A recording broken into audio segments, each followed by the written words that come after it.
Hello everyone, कैसे हैं आप सब। I hope you all are doing well. आज हम स्टार्ट कर रहे हैं क्लास 12 चैप्टर नंबर 3 मैट्रिसेस।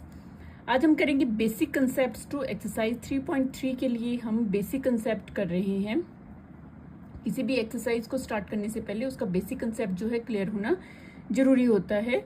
तो हम करेंगे पहले बेसिक कंसेप्ट, फिर करेंगे एक्सरसाइज। ठीक है, तो स्टार्ट करते हैं बेसिक कंसेप्ट। बेसिक कंसेप्ट में फर्स्ट जो कंसेप्ट रहेगा that is transpose of matrix.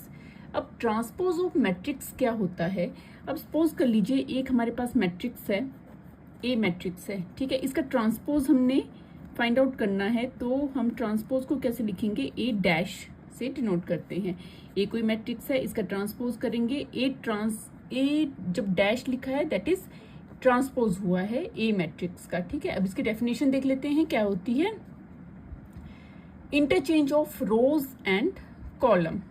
ठीक है, ट्रांसपोज का मतलब क्या है, किसी भी मैट्रिक्स का अगर हम रोज और कॉलम को इंटरचेंज कर दें, ठीक है, रोज को कॉलम बना लें, कॉलम को रोज बना लें, तो वो क्या होगा, ट्रांसपोज होगा किसी भी मैट्रिक्स का। ठीक है, तो एग्जांपल से समझते हैं।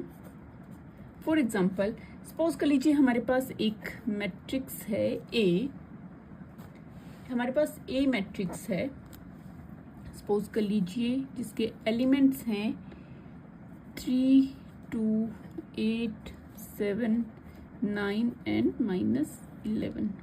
सपोज कर लीजिए ये हमारे पास ए मैट्रिक्स है। ठीक है, इसका ट्रांसपोज क्या होगा। सबसे पहले हम ट्रांसपोज कैसे लिखते हैं, ए को ए डैश करके लिखेंगे। ठीक है, तो ए ट्रांसपोज क्या होगा, हमने रोज को क्या बोला है, रोज को कॉलम बनाना है, कॉलम को रोज बनाना है। ये क्या है, रोज है। ठीक है, ये फर्स्ट रो है, इसको हमने कॉलम बना देंगे 3, 2, ये फर्स्ट कॉलम हो गया। सेकंड रो है, इसको हमने कॉलम बनाना है 8, 7, थर्ड 9 एंड -11। देखिए रोज को हमने कॉलम बना लिया, ठीक है, और कॉलम क्या बन गया, 3, 8, 9 क्या बन गया, रो बन गया है। ये फर्स्ट रो, ये सेकेंड रो, ये फर्स्ट कॉलम था, फर्स्ट कॉलम फर्स्ट रो बन गया है, और सेकेंड कॉलम क्या है, सेकेंड रो बन गया है। क्लियर है, तो ये क्या बन गया, इस मैट्रिक्स ए का ट्रांसपोज बन गया है। क्लियर, तो आपको ट्रांसपोज ऑफ मैट्रिक्स आपको क्लियर हो गया होगा।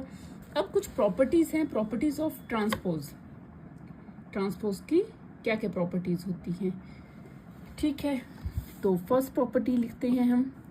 सपोज कर लीजिए हमने ए ट्रांसपोज फाइंड आउट किया है, अगर हम इसका अगेन ट्रांसपोज फाइंड आउट करते हैं तो वो किसके इक्वल होता है, ए मैट्रिक्स के इक्वल होता है। क्लियर है, ठीक है।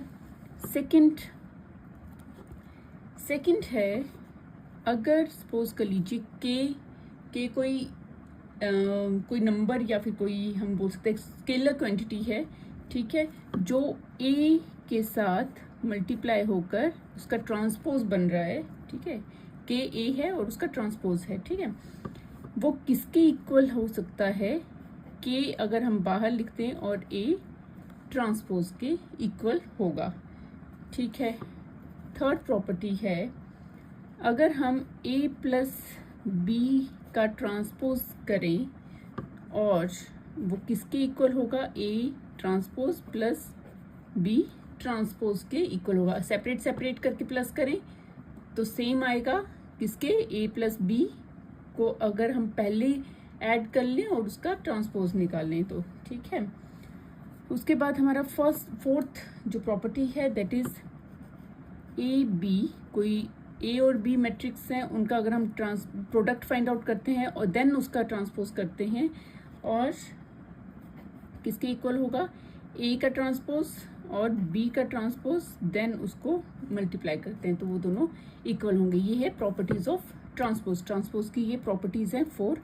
ठीक है, नेक्स्ट जो हमारा टॉपिक रहेगा that is symmetric and skew symmetric. क्या है, सिमेट्रिक एंड स्क्यू सिमेट्रिक। सबसे पहले सिमेट्रिक देखते हैं। सिमेट्रिक क्या होता है, a square matrix is symmetric if A transpose या ए बार इक्वल्स टू ऑफ ए।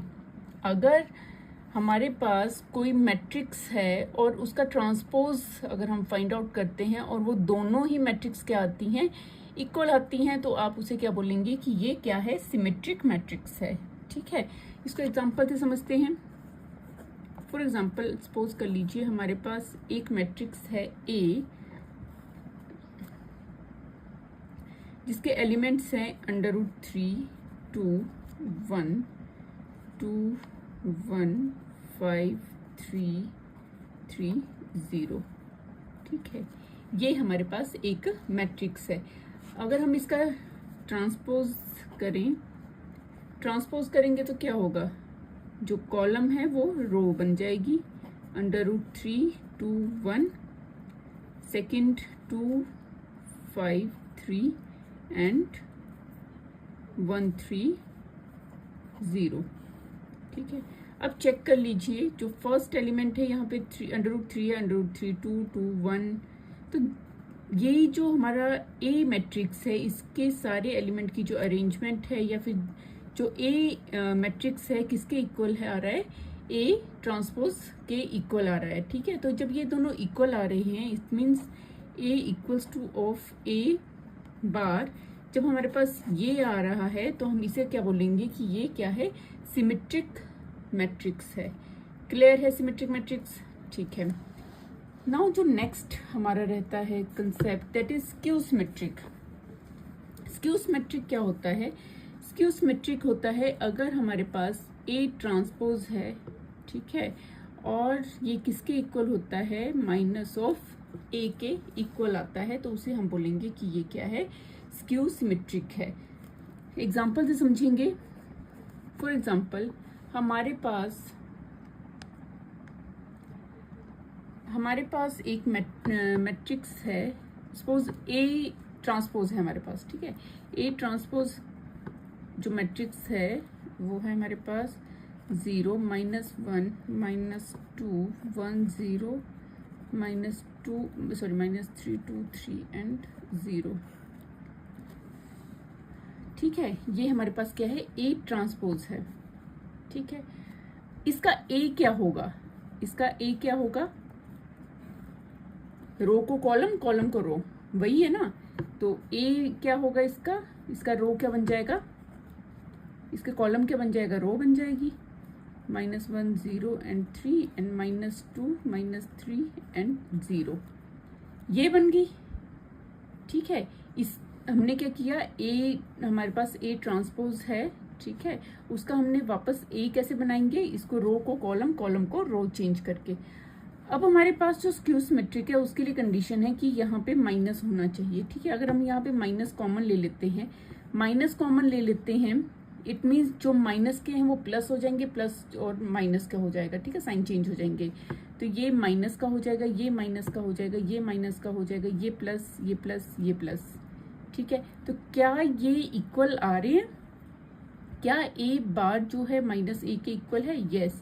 देखिए 0 -1 -2 1 0 -3 2 3 एंड 0। तो इट मीन्स जो हमारे पास ये कंडीशन आई है इसके अकॉर्डिंग ए जो ट्रांसपोज है वो किसके इक्वल है, माइनस ए के इक्वल है। जब ये हमारे पास कंडीशन आ जाती है, ये सेटिस्फाई कर रही है, तो ये क्या है, एक स्क्यू सिमेट्रिक है।